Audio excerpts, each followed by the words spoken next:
Sejam muito bem-vindos a mais um vídeo aqui do canal Pensamento e Vida Espírita. Meu nome é Gustavo Guedes e hoje vamos falar sobre O Sexto Sentido, um clássico dos cinemas que traz Collie, um garotinho, seus aproximadamente aí 10 anos, se não me engano, e a história de Malcolm, né, Dr. Malcolm, que é o psicólogo que acompanha Collie. Um filme que traz bastante informação sobre mediunidade, médiuns e relações com os mortos. Vamos ver, à luz da doutrina espírita, mitos e verdades em relação às cenas, né, em relação às interpretações que a gente vai poder fazer sobre esse filme muito bom de assistir. E eu já vou alertando que esse vídeo tem bastante spoiler. O Sexto Sentido basicamente se passa com a história de Collie, um menininho que veio com um dom bem especial para a Terra. Ele tem a capacidade de ver e ouvir espíritos, né? Ou seja, é o famoso médium ostensivo que a gente fala na doutrina espírita.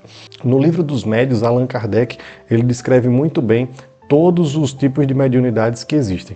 Segundo ainda o mesmo livro, todos nós temos mediunidade, todos nós apresentamos uma certa capacidade de se comunicar com o além. Alguns mais, outros menos. Então nem todo mundo vai ter essa capacidade de ver e ouvir espíritos com tanta facilidade como Collie.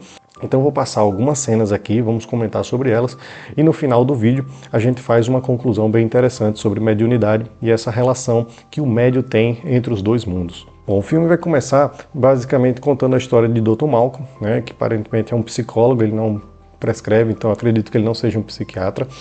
Ele faz acompanhamento de algumas crianças e dentre essas crianças, uma criança do passado aparece para ele na casa dele, só que agora já mais velho. Esse é Vicente, né? É um caso que aparentemente Malcolm não conduziu tão bem quanto ele gostaria de ser conduzido, porque acabou que não ajudou muito, né, no seu tratamento. Vicente está super revoltado, parece que é uma pessoa bem perturbada da cabeça, né, não só fisicamente, né, como ele se apresenta no filme, mas pelas atitudes que ele toma logo nas primeiras cenas do filme. Então logo no início do filme a gente tem uma cena bem forte que Vicente acaba atirando contra o Dr. Malcolm e depois atirando contra si mesmo. E isso aí já vale muito a pena de ser comentado, que uma das piores coisas que a gente tem para fazer enquanto encarnados aqui na Terra é justamente atentar contra a própria vida, né? Então, cara, se alguém tem algum tipo de pensamento desse, procura ajuda, tenta fazer algum tratamento, né? Conversa com alguém, mas não faz isso, porque é uma das piores coisas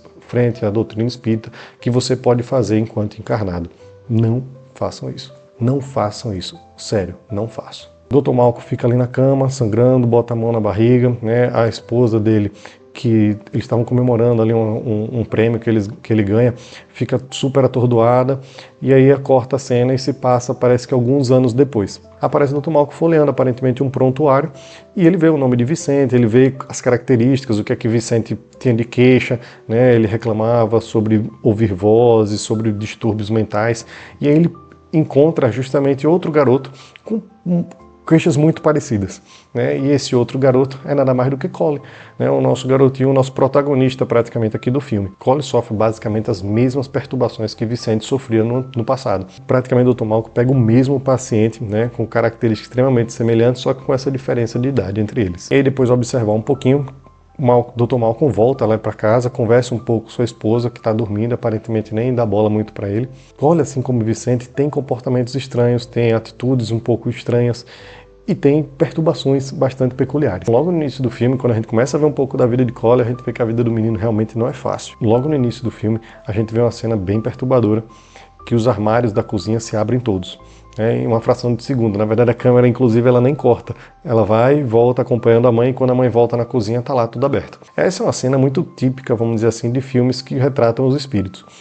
A gente tem meio que uma licença poética, porque é muito difícil do espírito ter a capacidade de movimentar objetos mais densos, né, muito mais densos do que o próprio perispírito do espírito, dessa forma.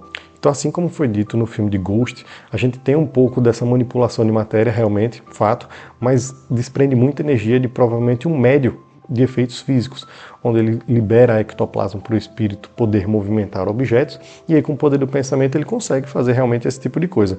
Mas desse jeito aí como aconteceu, tem que ser muita energia. Então, dando continuidade, a gente vai ter Collie sendo abordado por Dr. Malcolm. Aparentemente ele está esperando ali o menino chegar da escola, junto com a mãe, e aí logo na primeira conversa que Dr. Malcolm tem com Collie, o menino se mostra bem assustado, bem apreensivo, inclusive meio um pouco um pé atrás para falar com o Dr. Malcolm. Eles tentam manter ali um diálogo, tentam ganhar um pouco de confiança, mas ele sabe que não vai ser nada muito fácil. Algumas cenas depois ele volta a tentar falar com a esposa, aparentemente ele está muito envolvido com o caso, a esposa dele está ali aguardando no jantar, parece que ele chega atrasado, o jantar era para comemorar o casamento deles, a esposa não fala nada com ele, fica muito chateada, aparentemente, inclusive paga a conta e sai sem falar muita coisa. Nessa cena ela até solta um feliz data de casamento, alguma coisa desse tipo. Só que realmente ela dá uma ignorada muito forte, né, em Dr. Malcolm e sai sem falar muita coisa. Voltando às entrevistas com Cole, ganhando um pouco mais de confiança, Dr. Malcolm percebe que ele tem alguns comportamentos extremamente estranhos. Dr. Malcolm percebe que ele escreve coisas no papel muito agressivos, muito estranhos, fala de inferno, fala coisas feias, baixo calão. E ele enxerga essa outra relação com o caso de Vicente. Ele começa a estudar fitas antigas que ele tinha gravado das consultas de Vicente e ele vê que Cole se apresenta meio que da mesma forma. Então isso daí caracteriza um pouco uma das mediunidades que Cole também vai apresentar, além de ver e ouvir espíritos, que é justamente talvez um ato de psicografia. E a psicografia tem várias formas de serem feitas. Uma delas é ouvir o espírito falar e redigir, pode ser enxergar algum texto, enfim, e redigir, que não parece ser o caso, ou pode ser até uma certa doação do perispírito do médium para que o próprio espírito faça essa redação. Eu acredito, e não dá para ter essa certeza, mas eu acredito que foi um pouco disso. Eu não acho que o espírito falou alguma coisa para Cole e ele foi redigindo. Eu acho que de certa forma ele toma um pouco a iniciativa e deixa a mão de Cole acaba ficando um pouco livre para ele poder redigir. E aí Cole revela uma outra mediunidade que ele tem durante a sala de aula. Cole começa a responder algumas perguntas que o professor tem feito na sala, como, por exemplo, o que era essa escola antes de virar escola. E aí Cole, que a galera era meio torturada. Aí o professor fala, não, aqui era uma biblioteca, era uma coisa top, era uma coisa lúdica. E aí Cole reafirma, não, aqui a galera era torturada, era coisa braba. E aí o professor começa a ficar um pouco chateado em relação a isso, começa a falar um pouco mais grosso, e aí Cole começa a falar coisas que o professor não gosta, como o apelido que ele era chamado quando era menor, falam que ele era gago. E ele começa a repetir os apelidos, meio os apelidos que faziam bullying, com o professor quando ele era menor. E aí o professor perde a noção de tudo e qualquer coisa, perde a razão e começa a gritar, começa a brigar com o Cole. Inclusive volta um pouco a gagueira que ele parecia ter realmente. Só que nesse momento a gente vê uma coisa interessante. Cole parece um pouco fora dele. Ele parece que a se deixar levar por influências, aparentemente de espíritos mais inferiores, que falam inclusive as coisas ruins para o professor. E aí o professor super irritado, dá um tapa na mesa e realmente acaba o assunto ali. Então a gente viu que Cole, aparentemente até agora, tem a mediunidade de efeitos físicos, ele parece que consegue doar um pouco de ectoplasma próprio para os espíritos terem a possibilidade de fazer manipulação com a matéria. A gente tem a mediunidade de psicografia, que muito provavelmente ele se deixa levar por espíritos, ele não fica escutando ou ele não fica vendo alguma coisa para poder redigir. Além dessas duas, ele também apresenta a mediunidade de conseguir ouvir e interpretar de forma rápida o que o espírito tem a falar, porque foi o caso do professor que ele acabou falando sobre a gagueira e tudo, que era do passado do professor. E a gente fica um pouco na dúvida em relação a como ele descobriu que ali na escola era um local de sofrimento. Então aparentemente ou ele viu alguma coisa ou alguém falou para ele. E aí acontece uma cena que 2 garotos, numa festa de aniversário, prendem o coitado do Cole num mini calabouço. É um mini calabouço que está totalmente aleatório no final de uma escada. É realmente essa planta aí, eu não entendi nada. Mas eles prendem Cole lá, e só que Cole, coitado, tinha escutado umas vozes de dentro do calabouço. Velho, imagina o sofrimento desse menino que escutou vozes dizendo assim, alguém me tira daqui de dentro, eu tô sofrendo, não sei o quê. Vai lá 2 crianças perturbadas do juízo e joga o coitado do menino lá dentro. Cole fica extremamente assustado, grita, chora, e aí, claro, a mãe dele consegue escutar o choro, os gritos, e vai lá socorrer o coitado. E aí no exame médico que ele vai fazer no hospital, eles notam que ele está arranhado.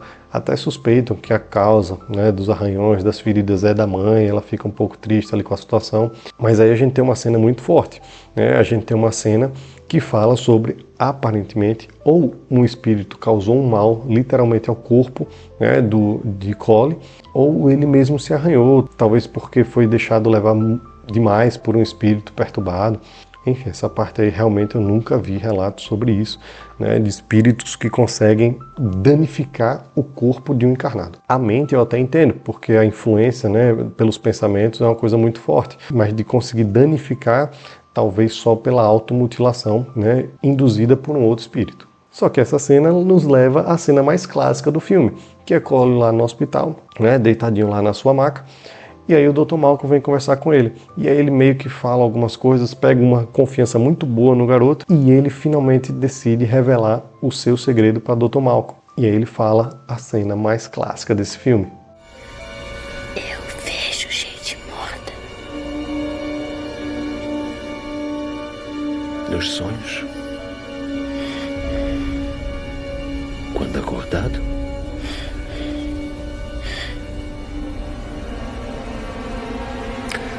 Gente morta, em caixões, túmulos. Andando por aí como gente comum. E um não vê o outro. Eles só veem o que querem ver. Não sabem que estão mortos. Com que frequência? Todo o tempo. Então Cole revela que vê espíritos o tempo todo, mas ele não revela só isso. Ele explica algumas coisas extremamente importantes. Então, primeira coisa que ele fala, ele vê gente morta. E vê gente morta caminhando por aí como gente comum. Segunda coisa que ele fala, as pessoas mortas elas não conseguem ver uns aos outros. Eles só enxergam ver. Isso é uma fala extremamente importante, porque isso revela para a gente o poder do nosso pensamento, o poder da nossa evocação, né? O poder da nossa atração. Então, o que você pensa é o que você atrai, o que você quer é o que você atrai. O seu pensamento é o que gera o seu foco. Essa frase talvez seja uma frase extremamente importante do filme, porque além do contexto espiritual da coisa, né, das pessoas mortas estarem vagando ali e ver apenas o que elas querem ver, isso remete muita coisa em relação à nossa vida em si. A gente só enxerga o que a gente quer ver. Não adianta você achar que vai ver alguma coisa diferente se você não quer enxergar alguma coisa diferente, se você não quer enxergar de uma forma diferente. Então acreditem, essa fala é extremamente importante, não só para os mortos, como muito para os vivos. E aí, além deles só enxergarem o que eles querem enxergar, de não ver uns aos outros, Cole também revela que eles não sabem que estão mortos. Isso é uma coisa interessante da gente conversar.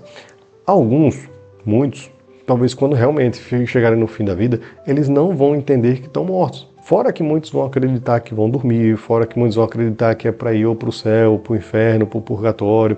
Ou seja, além de não saber de fato o que aconteceu no final da sua vida, eles acham que não aconteceu nada porque, teoricamente, não mudou muita coisa. Então, assim, sem querer dizer que está certo ou errado, outras premissas, né, outras visões sobre o que acontece depois da morte, frente à doutrina espírita, depois que o corpo morre, o espírito continua meio que a mesma coisa.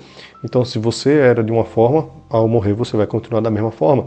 Se você tinha alguns pensamentos antes de morrer e morre, você vai continuar com os mesmos pensamentos. Da mesma forma que se você morre sem ter a noção de que morreu, do outro lado você continua sem essa noção. Tá, mas como é que eu vou ter a noção de que eu morri ou não morri? Se você morreu de uma forma trágica, se você morreu de uma forma inesperada, ou mesmo se você morreu e não aceita que morreu. Você vai chegar do outro lado meio que sem aceitar ou sem saber que morreu. E aí tem todo um contexto, cada caso é um caso, mas normalmente o que vai acontecer se você for um espírito bom, se você for uma pessoa boa, se você praticou o bem, vários espíritos bons, amigos, vão estar ali para te acolher, vão estar ali para te ajudar, vão estar junto para te amparar, né? E vão estar junto, inclusive, para explicar o que aconteceu. Por mais que seja um choque para todo mundo, alguns vão estar, de certa forma, um pouco mais preparados, né? E vão entender, vão sentir coisas diferentes. Muitos já voltaram, né? Já tiveram aquelas experiências de quase morte e voltaram com uma sensação de extremo amor, de extremo prazer em estar do outro lado e até nem queriam voltar. Só que muitos também não vão ter essa noção, não vão ter essa experiência. Então, dependendo das coisas que você faça, das suas atitudes, de suas ações no dia a dia, talvez você não tenha tanta sensibilidade em sentir os espíritos bons. Todos nós temos bons espíritos ao nosso redor.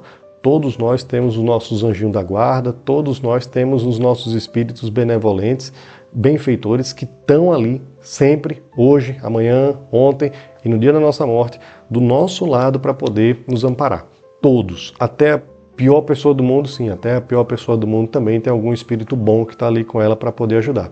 Mas se você for uma pessoa ruim, se você vibrar mal, se você não enxergar, ou seja, um pouco mais também daquela frase, se você não quiser enxergar o bem, você não vai enxergar o bem, você não vai enxergar esses espíritos que estão ali para te acolher, você não vai ser ajudado. Então possa ser que você esteja tão fixado em alguma coisa, e não necessariamente você seja um espírito ruim, mas se você estiver muito fixado em alguma coisa, você nem consegue entender que está morto, como parece ser o caso do nosso Dr. Malcolm. E aí ele finaliza com a pergunta, com que frequência? E o pequeno Cole diz, todo o tempo. Cara, isso é muito triste, né? Muito péssimo, talvez, porque realmente você tem uma infância extremamente perturbada. Se você, de fato, consegue ter uma mediunidade ostensiva a ponto de ver a todo momento, a todo tempo, sem ter um controle, sem ter um freio, sem ter nada para poder fazer você, pelo menos, discernir o que é vivo, quem está vivo, quem está morto, rapaz, isso deve perturbar o juízo de alguém mesmo. Então, assim, a tarefa da mediunidade é uma tarefa extremamente puxada, extremamente pesada. E, de certa forma, você quando encarna, quando você vem para a Terra, você sabe que vai ser médio ostensivo, né? Às vezes você até pede, você treina lá no mundo espiritual, você prepara o seu corpo, o seu organismo para ter essa sensibilidade mais aguçada. Então, sim, você sabe que vem, mas você também sabe que não vai ser fácil. E aí, o pequeno Cole sofre bastante, porque realmente ele tem uma situação extremamente difícil, ele vê os espíritos todo o tempo, e muitos deles são perturbados, porque eles não sabem que estão mortos. Então, naturalmente, a gente já consegue entender que todos esses espíritos que estão aparecendo para Cole são espíritos que, de certa forma, estão presos, né, na Terra por algum motivo. A vida de Cole não foi fácil. Então, o primeiro espírito que o filme traz é de uma senhora que aparentemente morava antes de Cole e da mãe irem morar no apartamento, na casa onde eles estão. Essa senhora aparentemente foi ou morta, enfim, ou bastante maltratada com certeza. Parece toda surrada, mancha no corpo, roxa, toda esmelada de sangue. E é ela quem abre os armários, né, as portas dos armários da cozinha. Sério, essas cenas são meio aterrorizantes. Outra cena vai ter Cole andando pela escola com o Dr. Malcolm, e aí ele vê aqueles espíritos, né, que foram prejudicados, que foram torturados e tudo, e por isso que ele tinha aquela noção de que a escola não era uma coisa legal, uma coisa bacana. A gente vai ter depois uma cena de um menino que foi aparentemente ou surrado pela cabeça ali por trás, ou então ele tomou um tiro com uma arma que ele sabe onde é que ela tá, onde é que o pai guarda. E aí entre essas cenas tem todo aquele drama, aquela musiquinha de fundo, né, extremamente aterrorizante, de suspense, que aí realmente é uma das partes do filme que mais dá medo. Sim, eu sou espírita, mas eu tenho medo de filme de terror e de suspense. Cortando um pouquinho dessas cenas de terror, de suspense, né, onde Cole se mostra... Aí a gente entende o porquê que o menino está, coitado, perturbado do juízo, né, e com tanto medo o tempo todo.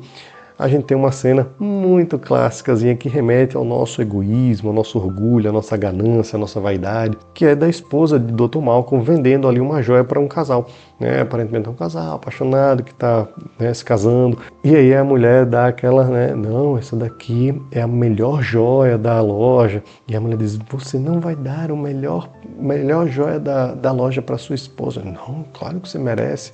Né, demonstrando extrema ganância, vaidade, apego, né, aos bens materiais, que sempre bom a gente reforçar que não é bacana da gente praticar essas ações na nossa vida. Depois disso, Dr. Malcolm começa a entender melhor o que o menino está passando. Cole começa a revelar alguns fatos, começa a revelar algumas cenas, né, que ele mesmo vai contando o que tem acontecido. E aí Dr. Malcolm tem uma ideia. Poxa, se esses espíritos todos aparecem meio que sofrendo para você, meio que pedindo ajuda de certa forma, por que você não vai lá e ajuda?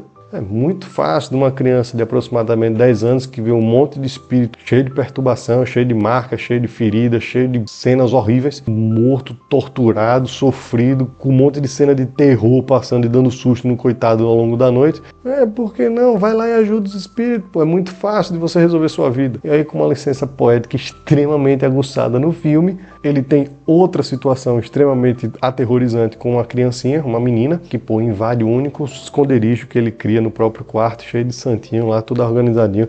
Ela vai lá e dá uma destruída no esconderijo dele, aparece vomitando, uma coisa horrível, mas ele toma coragem, lembra da orientação de Dr. Malcolm, volta no quarto e diz, posso fazer alguma coisa por você? Aí sim, parece que ela realmente estava precisando de alguma ajuda, vão até outra cidade, chegam no velório da menina e vão até o quarto dela. Cara, ele chega lá para procurar um negócio. E poxa, a melhor forma que o espírito da menina acha para mostrar onde está a coisa que ela queria é pegando no pé dele depois de um suspense danado. Cara, sério, esses espíritos não facilitam. Pô, e aí ele mostra pro pai uma fita que essa menina filmou, na qual revela a pessoa que estava envenenando a menina. Daí Cole entende que, poxa, esses espíritos que aparecem para ele realmente precisam de ajuda. Essa menina mesmo precisava mostrar ao pai o que de fato aconteceu com ela. Então, enquanto isso não acontecia, ela aparentemente ia estar apegada ao meio físico, né? Apegada à terra, apegada a essa existência. E aí Cole entende que, além da mediunidade, ele tem uma missão super importante, que é de ajudar esses espíritos que estão presos, que têm uma fixação importante em alguma coisa ainda mal resolvida aqui na Terra. E aí, bum, ele começa de fato a ajudar todos os espíritos. Poxa, isso daí é uma coisa muito doida, porque Cole realmente decidiu ajudar e conseguiu colocar em prática todas essas ações sem ter uma ajuda de uma casa espírita, sem aparentemente ler nada sobre o espiritismo, sem aparentemente ler nada sobre mediunidade. E isso é uma coisa extremamente rara, eu acho. Eu acredito que deva no mundo ter vários Coles, né, várias pessoas que têm essa mediunidade, têm essa ostensividade mediúnica e que de fato aprenderam a lidar com esse dom mesmo sem estudar nada da doutrina espírita. Mas, sinceramente, eu acho que é extremamente raro, principalmente vendo a forma que Cole, né, lidava com os espíritos, né? Susto, cena de terror, enfim, eu acho que não ia ser tão fácil assim não. E aí começa a mostrar alguns espíritos que vão lá falar com ele conversa de boa, já está até rindo com os espíritos, né, ajudando, nitidamente são espíritos mortos. O professor até pergunta para ele numa cena, tá falando com quem? Não, com ninguém, vamos lá fazer coisa. Então assim, ele já começou a lidar totalmente tranquilo com essa situação. E aí tem uma cena que ele resolve contar para a mãe, né, que vê os espíritos, que vê a gente morta e tudo mais. E aí nessa cena, para dar esse choque, né, para a mãe, aparece uma moça que acabou de ter um acidente na moto e chegou a falecer. Além de revelar que essa moça estava precisando de ajuda, de certa forma, ele também revela algumas coisas sobre a avó, que traz uma mensagem para a mãe. E aí nessa que a mãe de Cole recebe uma mensagem de sua mãe, com uma coisa super pessoal, ela entra em choro, entende o garoto, começa a acolher, se emociona, fica extremamente emocionada. E aí, de certa forma, ela entende que Cole tem realmente alguns dons bem específicos em relação a isso tudo, e dá um super abraço, acolhe a criança como ela sempre deveria ter sido acolhida. E aí, para o final do filme, Dr. Malcolm se apresenta muito feliz por ter uma situação extremamente diferente da de Vicente. O resultado do tratamento com Cole foi muito diferente do de Vicente.